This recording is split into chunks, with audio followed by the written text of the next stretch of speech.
बिस्मिल्लाहिर्रहमानिर्रहीम। अस्सलाम वालेकुम दोस्तों, मैं हूं सईद और आप देख रहे हैं सईद सॉल्यूशन यूट्यूब चैनल। दोस्तों, इस कोल्ड ड्रिंक को देखिए, इसके अंदर आइस जम चुकी है और 3 घंटे इसको सिर्फ फ्रीज़र में रखा गया है। इसके बरक्स हमारे दोस्तों को एक शिकायत होती है कि हमारी नई फ्रिज है लेकिन वो कूलिंग सही से नहीं कर रही, और दूसरी उनको शिकायत होती है कि फ्रिज कूलिंग तो करती है लेकिन जैसे ही लाइट बंद होती है तो उसकी बर्फ़ दोबारा से मेल्ट होना शुरू हो जाती है।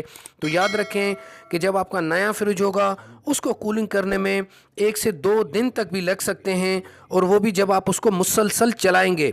और दूसरी जो शिकायत है कि जैसे ही लाइट जाती है तो उसकी बर्फ़ मेल्ट होना शुरू हो जाती है, तो उसकी बुनियादी वजह यह होती है कि आप सिर्फ और सिर्फ बिजली पर डिपेंड करते हैं। बिजली जाने की सूरत में उसकी बर्फ़ मेल्ट हो जाती है और दोबारा 1-2 घंटे के बाद जब लाइट आती है तो उस बर्फ़ को जमने में फिर थोड़ा सा टाइम लगता है, तब तक फिर दोबारा लाइट चली जाती है।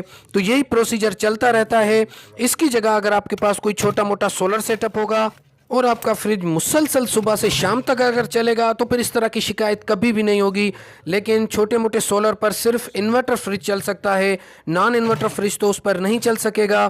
तो इस पर मैं एक तफसीली वीडियो बना रहा हूँ जिसमें इन्वर्टर और नॉन इन्वर्टर के फ़ायदे और नुकसान आपके साथ शेयर करूँगा।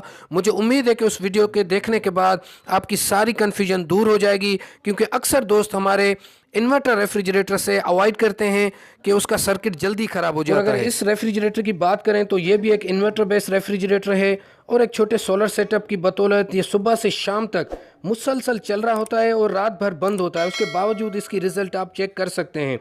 मेरे पास भी अल्हम्दुलिल्लाह नॉन इन्वर्टर रेफ्रिजरेटर है और एक इन्वर्टर बेस्ड फ्रीज़र है, तो उनकी कंपैरिजन की वीडियो जल्दी आएगी। आज की वीडियो यहाँ तक थी। अपना बहुत सारा ख्याल रखिएगा, अपनी दुआ में याद रखिएगा। अल्लाह हाफ़िज़।